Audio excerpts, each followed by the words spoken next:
Hi everyone, Elsie Jensen here. Today we are going to make some sourdough discard banana muffins, an Italian grilled cheese, and we're gonna prep chicken for tonight's dinner.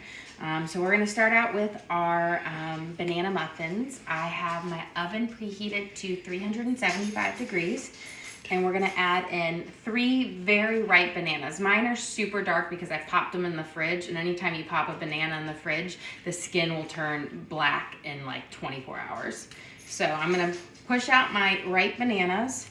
And the key with banana bread, if you've never made it before, you have to have ripe bananas. You can't have ones that are still firm. They need to have the sugars in them, they need to really come out.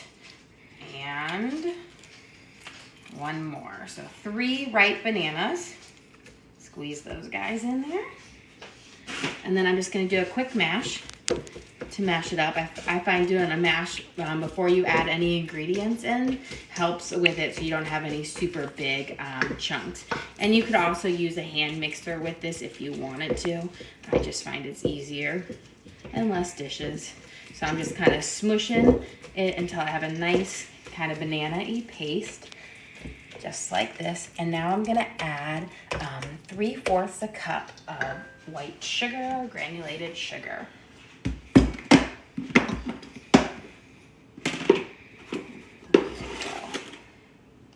So I'm gonna add 3/4 a cup. And I'm gonna mix this sugar in with my bananas until it's fairly well mixed. When you mix the sugar in, it will cause your bananas to start to sweat some more, which is where you get most of your moisture in your banana muffins. So I'm gonna give this a good stir, smashing any big chunks as I see them. But you can see it's already getting into more of a soupier banana soup. And that just sugar helps break down the process of the bananas. Perfect. And then just smushing them up to the side, just like that. Now I'm going to add in my vanilla. I'm going to add in 2 teaspoons of vanilla. And you want to use vanilla extract, not imitation vanilla. 1, 2, and we're going to add in 2 eggs. And thank goodness I was able to find eggs like 2 days ago. We had been surviving off of some quail eggs, and I was holding on to my precious last of my eggs, but I was able to get 4 18 packs of eggs the other day at Target. They had so many of them, and they didn't have a limit, which is great because we have such a large family that it seems like a lot, but we go through like 3 dozen eggs a week at least with the 7 of us. So I'm gonna stir my vanilla and my eggs in here, just mixing it up nicely. And now I'm going to add my butter. So I like to add all of my wet ingredients first, and then I'll stir in my dry ingredients. So I have a 1/2 cup of melted butter, which is 1 stick.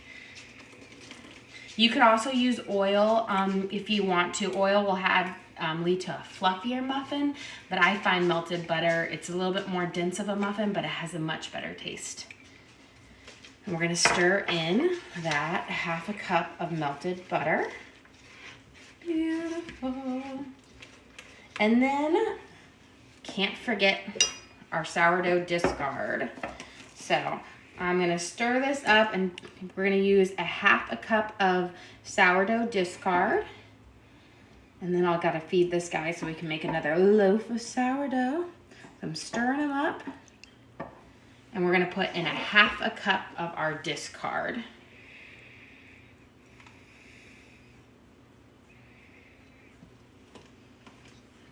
Perfect. Shaking it out so we get any of that. Don't want to leave. This is going to give it a nice kind of a sourdough flavor. It's like a tart flavor to it. It's also going to help it rise a little bit, but it just makes them so moist, and it gives them a great flavor. We'll stir that in, and then we are going to add our dry ingredients. I've got a little eyelash in my eye. For my dry ingredients, before I add my flour, I'm going to make sure I stir in my baking powder and my salt. That way I can get it mixed in all the liquid ingredient. If you put your flour in and then try to mix those in, it won't get evenly dispersed. Mandy just sent you some heart puffs. So. Oh, thank you. Also, you could take the extra time to sift together your baking powder and your flour if you wanted to, but I find if I just mix them with my wet ingredients right before, it works just as well. So I'm going to use 2 teaspoons of baking powder. So not baking soda, baking powder. What makes it moist? Someone missed the first half of that. The sourdough discard. So these are sourdough discard banana muffins, and the sourdough discard I think makes them really moist. And then also if you're I use melted butter in my recipe, but you could also use a half a cup of oil. Oil will make for a fluffier muffin, but I find they're a little bit more dry, and melted butter makes for a denser, more moist muffin with a little bit more rich of a flavor. It got a little bit stuck in here, so I'm gonna just put them out, but 2 teaspoons of baking powder, not baking soda. The difference between baking powder and baking soda is baking powder has cornstarch added to it, to baking soda to make it. So it has not as much of the baking agent in it, or the rising agent. I'm gonna put in a half a teaspoon of salt, and we're gonna give this a good stir. And then I have to put 1 more wet ingredient. You could use milk or cream or buttermilk if you wanted to. I'm just using some heavy cream because that's what I have on hand. And you're gonna put in 2 tablespoons. 1, 2. But buttermilk works great in here, but I rarely have buttermilk on hand. So give it a stir, and we're gonna mix up all of our wet ingredients together. And now we're gonna add in 1½ cups of flour. You're gonna wanna use all-purpose flour, not a bread flour. So we're gonna put in 1½ cups. I think our dog sees someone walking. Our dogs love to bark at everybody. So 1, and then we need just about a ½ cup more of flour. And this is all-purpose unbleached flour. I always just use unbleached flour in everything, especially if I'm making sourdough. You need to have unbleached flour in it, otherwise you won't get the reactive agent in the fermentation process. Because the bleached flour everything's been killed off on it. And now we're gonna stir in our flour. Just like this. You can also add, my kids don't really like nuts in it, but you could add chopped walnuts or pecans to this, or you could throw in some chocolate chips if you wanted. But we just like them plain here. We're gonna actually give it a little streusel topping on the top for it, which pairs nicely. I'm making a brown sugar streusel topping. When I made my blueberry muffins with my sourdough discard, I think either earlier in the week or last week, I used just granulated sugar. I find the brown sugar has a richer flavor and pairs really well with the banana muffins. So we've got our mixed up. You don't want to over mix it. You want to leave it a little bit chunky like this. So don't try to whip it if you're using a hand mixer. And now we're gonna line our muffin tin. I'm using some foil liners. I like the foil liners, that's my personal preference over the parchment one. But if you have parchment one, if you don't have any liners, just really grease or spray your muffin insides really well, and they should pop out. Ooh, I might have exactly 12 here. Close. Okay, so I'm put them in here, and I'm just gonna get a slightly different spoon to help me scoop it out a little bit easier. And we're just gonna fill up our muffin tins, or little things, with all of the dough, making sure, or the batter, making sure it is spread out evenly. And I'll probably go back through and add a scoop more to every single one. But I first do an initial scoop in every one because you want to have your muffins to be about the exact same, so they all cook evenly. If you have some that are over full and others not, you'll have either your muffins, your smaller ones will be overbaked, or your big ones will be underbaked. So key is to make sure you just fill them up equally. Our dogs. I have my mother's dog with us today, and she is the ringleader of the barking. There we go. And now I'm gonna go back through with, yes, those are our troublemakers over there. And I'm just gonna fill these up with the rest of my batter. This makes, I like to make just about a dozen really full ones, but you could probably stretch it to about 18 muffins if you just did 3/4. But I like my muffins to have a nice dome on them and billow over. But if you wanted to stretch it, you could definitely make it to 18, maybe a little more. There we go. Perfect. Just got a little bit left of the batter. And then we'll make our quick streusel topping, and we'll pop them in the oven right now. We have our oven preheated to 375 degrees. Give this guy a little bit more. They're all about even. And then for my brown sugar and streusel, I have about 1/4 cup of melted butter, which is a 1/2 stick. And I'm gonna add in some brown sugar.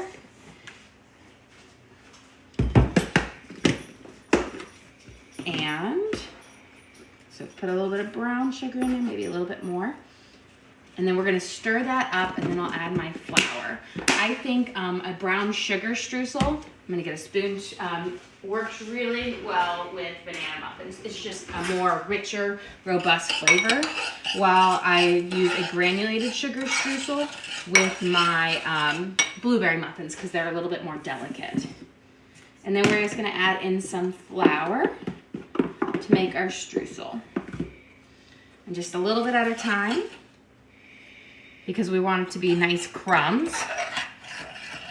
There we go, I'll stir it up. And then I'll add a little bit more. You don't want them to be wet. You want them to be kind of dry clumps. If they're wet, they're just gonna like melt together and cook. So you wanna make sure you have enough flour to actually get a true crumb on your streusel. Add a little bit more. And so that will probably be, when I'm all said and done, about 3/4 of a cup of flour.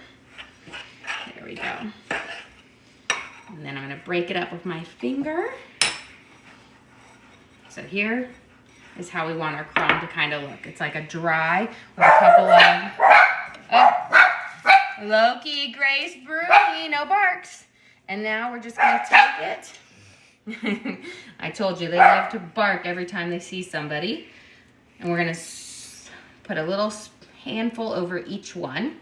Now, when you cook muffins with streusel toppings, this will mean they need to bake a little bit longer, just because that streusel kind of acts like an insulator and doesn't cook as well as if you didn't have the streusel on it. So just know that you'll probably need 5 minutes or so longer than if you were to traditionally bake them without. Mix this up. But I think this adds something, a nice little extra to our banana muffins, especially since my kids don't like nuts in theirs. Me, personally, I would throw in some walnuts, some chopped up walnuts. That would make delicious. But my kids outnumber me 5-1, so they win. Perfect. So I've got my streusel topping over there. I'm gonna quick rinse, and then we're gonna pop these in the oven. I have my oven set to 375, and these will need about 15 minutes to bake or so. But I just wait until they've puffed up. At 15 minutes, I'll check them, and I'll give them a nice little poke test to make sure that they've cooked all the way through where the streusel is. So, pop them in my oven that I have preheated to 375. And again, those are our banana sourdough discard muffins. Now we're gonna work on our grilled cheeses for today. This was if you guys were with us yesterday, this was our sourdough that we made last night when we finished up. And so I had a little bit this morning for toast, but we're gonna use this for our grilled cheese today. But it turned out beautiful. We have some nice bubbling in here, but we are going to use it to make our grilled cheese. So I'm going to cut 4 slices of my sourdough. When you make sourdough and you bake it fresh, you're supposed to let it sit for a little bit before you start cutting into it, just so it traps in the moisture. So we baked it with last night's dinner, but we did not eat it with it. There we go. And cut through one more slice. Perfect. Look at that. Still just beautiful. It turned out perfect. It's so moist and light. I'm gonna put this over here. So we've got 4 slices of our sourdough that we made yesterday, which actually we started 2 days before that, because sourdough is like a whole day-long process to make, because you have to like ferment and let it rise, and then you do a bulk rise in the fridge. So there's a lot of process to it. Okay, we're gonna start out and we're gonna put some butter on one side of each of our sourdough bread. And because this is what's going to be touching down on the skillet, so this is what's going to crisp up nicely. Let's see, this side has the nicer edge. Perfect. Just like this. And then I'm going to put this one down here, and we're just going to build them on our skillet, because it works nice. This is a non-stick skillet. It's actually a hex clad. It works wonderful. But you want to do a non-stick so that everything slides off. I'm going to put on mine, since I like all of the jazzy stuff on it, a little bit of pesto on mine. My husband doesn't quite like it all jazzed up like I do, so he'll just have the cheese and the meat. So a little bit of pesto. My favorite pestos to use if you don't make it your own, I really love Rana's, I don't know how you pronounce it. Their pesto and Costco's Kirkland pesto. Those two are my favorite. I find there's like another one you can buy in the store, like Butoni's. That one I think is terrible. It just has a weird taste to it. But this one is really good, or the Kirkland's one. And then I'm gonna cut up, or I've got my pesto on before I cut up my tomatoes. We're gonna layer. We're gonna be using 2 kind of Italian cheeses today, mozzarella and provolone. And we're gonna use is some Genoa salami. I would also, if I had it, I thought I had some pepperoni, I would have thrown on some pepperoni too. But we use what we have. So I'm just gonna tear each one of these in half, like that. And my trick is I don't let my cheese overflow too much from my edges, because I don't want it to burn on the pan. I want it to melt on my bread. So sometimes I just kind of pick at it and move it to be in the right spot. And then we're gonna get a slice of provolone. There we go. And these two are good cheeses that both melt well. Oh, that one was a double slice. Perfect. And now for mine, I'm gonna put on some sliced tomatoes, because I really love tomatoes in mine. And they'll pair well with the, the basil or the pesto. You could also use fresh basil. My poor basil plant over there needs to recover. I have overpicked it, and it needs a little rest before I journey back. And cut. I used to have, before we did our renovation, I had a little arrow garden, one of those little small ones, and I always had it growing with my herbs, and I just have not started it up. It's been sitting in my garage for like a year and a half, neglected.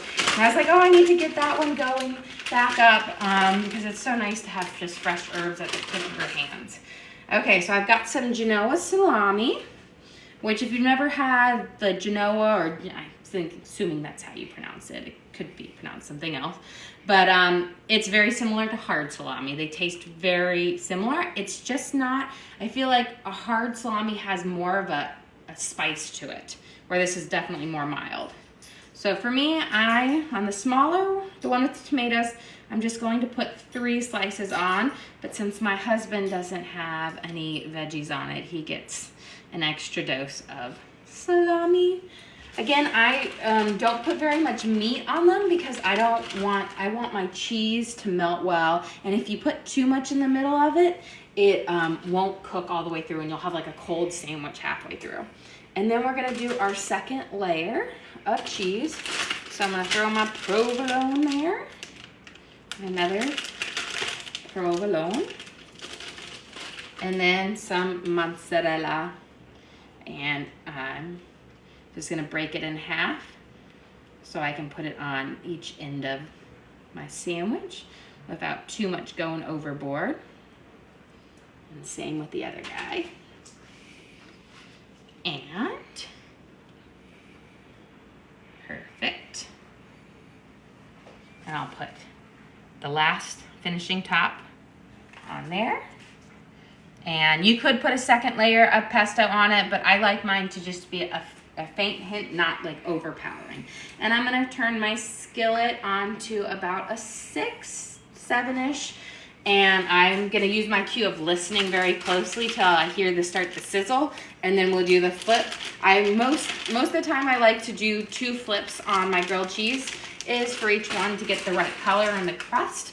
But sometimes I forget about it and leave it too long. But we'll have it there. But now, while we're waiting, we're going to prep our chicken for tonight's dinner. So I have like 6 chicken breast cutlets in here. We're gonna have Greek chicken tonight with some herb rice and a tomato feta salad and some flatbreads.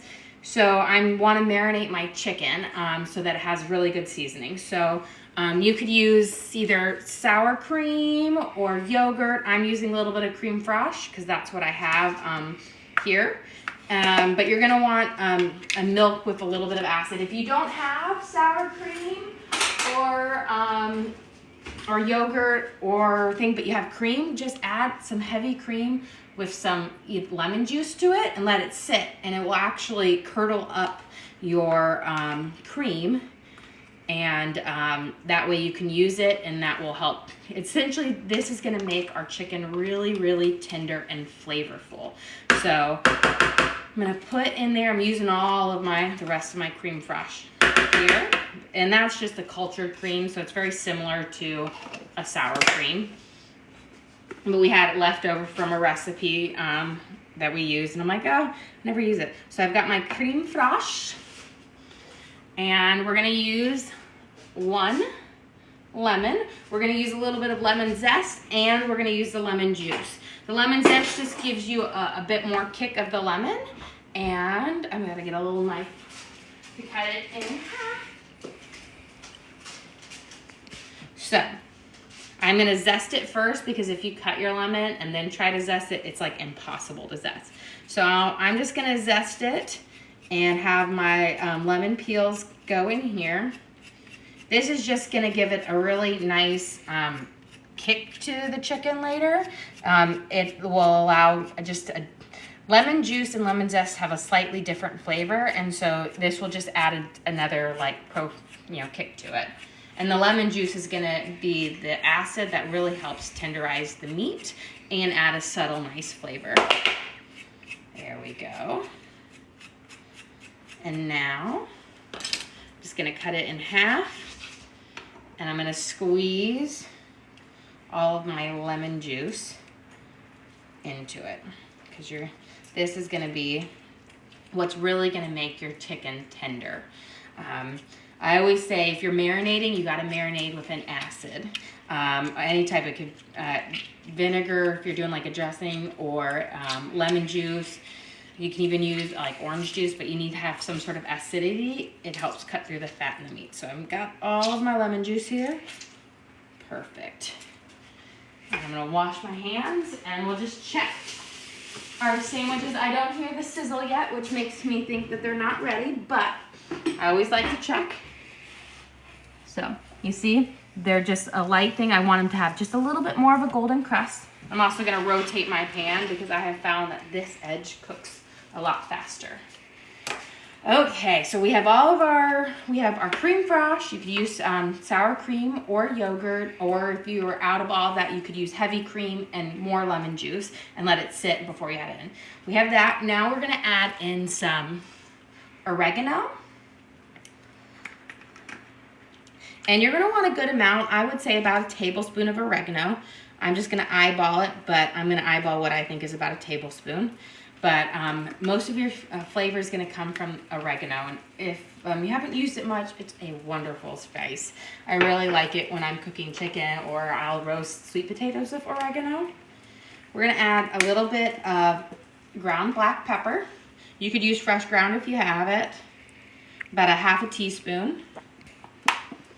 And then I'm gonna add some garlic salt. And that's probably gonna be like a half a tablespoon. And then I'm gonna use the rest of my pesto because it plays well with the Greek flavors. If I can open it, there we go. I have about, I would say, a half a tablespoon of pesto. So I'm just gonna use the rest of this. Actually, maybe a tablespoon. You could also put basil in if you want. Pesto's main ingredient is basil, so that's why I'm using it, and I wanted to get rid of it. Okay, and then we're just going to, you can't be afraid to get in. Before I get in with my hands, I'm gonna flip these because my hands are about to get dirty. So this one, it sounds like it's getting a nice crisp. Whoop. Lost some of my tomatoes. Let me pick those up. Put them back on. And then give this guy a quick flip. So this is not ready yet. I'm gonna flip them and cook them one more time. I do a double flip on them because it heats it up and it helps the cheese really melt without burning your grilled cheese. So I do a beginning brown, warming up, and then I'll do my final crisping up. And I'm gonna just turn mine down just a little bit. And now we are going to get in and we're gonna mix this with our hands. You could also put it in a Ziploc baggie and then mix it that way, but I just wanna make sure all of my chicken breast gets really coated with this. And then I will cover it and put it in my fridge and let it marinate until dinner time. But this will just make sure our chicken has just a lovely flavor that you can't get in a quick marinade. You wanna let it sit for about 4 to 8 hours for it to get the nice flavor. So you're just making sure everyone is coated in our herby creme fraiche. There we go. So we have that, and I was gonna pat it down. Now wash my hands. Perfect. And this is what we're gonna have for our dinner tonight.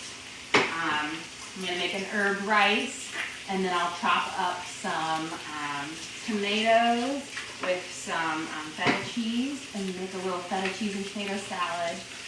We'll saute this up with some peppers and make it and serve it on a flatbread, so it will be like a Greek chicken. Okay.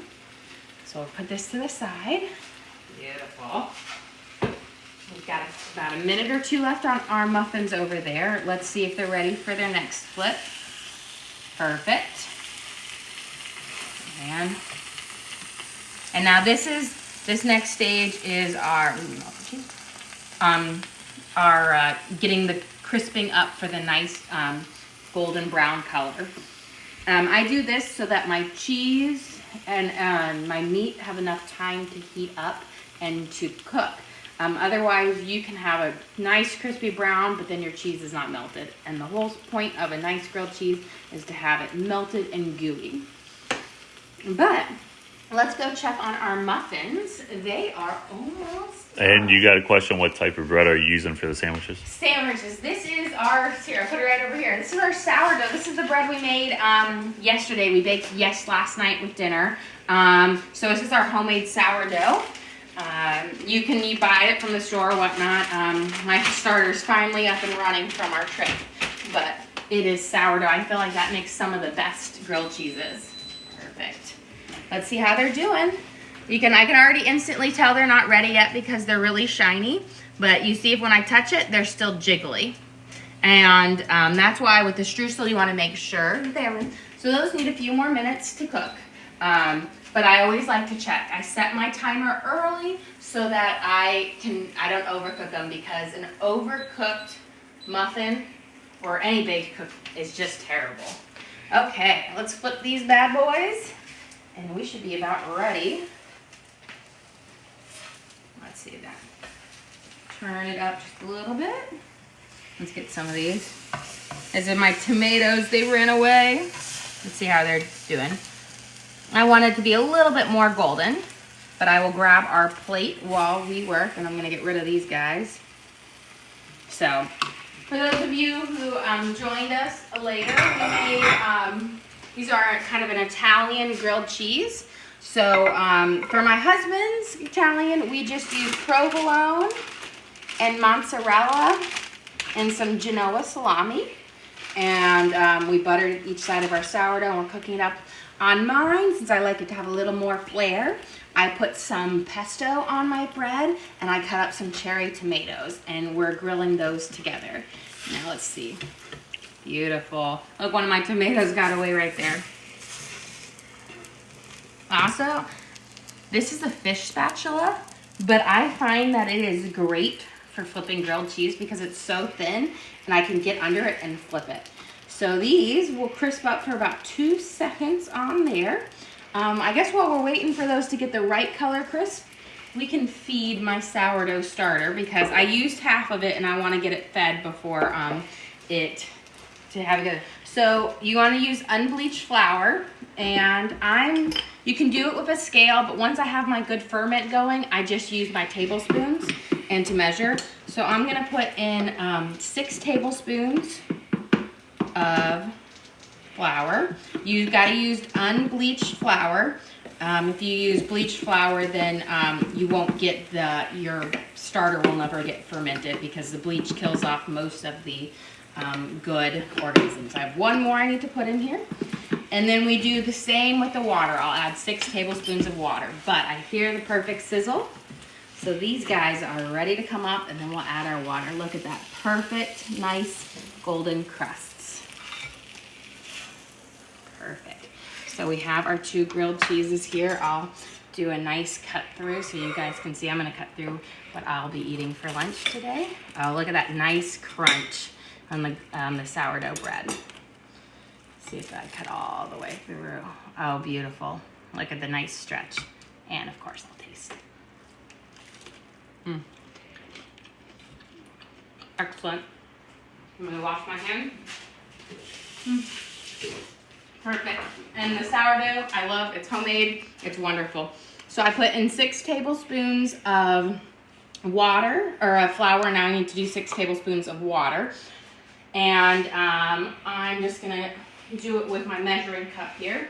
Each tablespoon has about 15 milliliters in it. So I'm just multiplying 6 by 15, and we'll add this in here, and we'll give it a quick stir. And I can use it tonight to make my sourdough starter. You want to make sure your sourdough starter is fed about 6 to 12 hours before you use it to make your bread, because you want it to be nice and bubbly. So that's why we made some yummy banana muffins. I'll stir this, and then we can do one more check on our muffins and see if they're done. They're stirred up. And then what I do, we'll just scrape off the sides. And then you want to put the cheesecloth. If you're storing it in your fridge, once you have an active, you'd put on a regular lid, but you want your sourdough starter to breathe. And we can check on our muffins. We'll show you. I think they might need a little bit more time left, but let's see. Ooh, they might be ready. Oh, you know what? They're very close. They still need a few more minutes, but I won't keep you guys on for that. I'll take a picture and post it. Don't forget to like and subscribe. We do live cooking shows every single day. I try to incorporate new recipes, incorporate lots of similar ingredients so you can make lots of new things that are tasty and delicious. Again, thanks for joining us here. Don't forget to like and subscribe.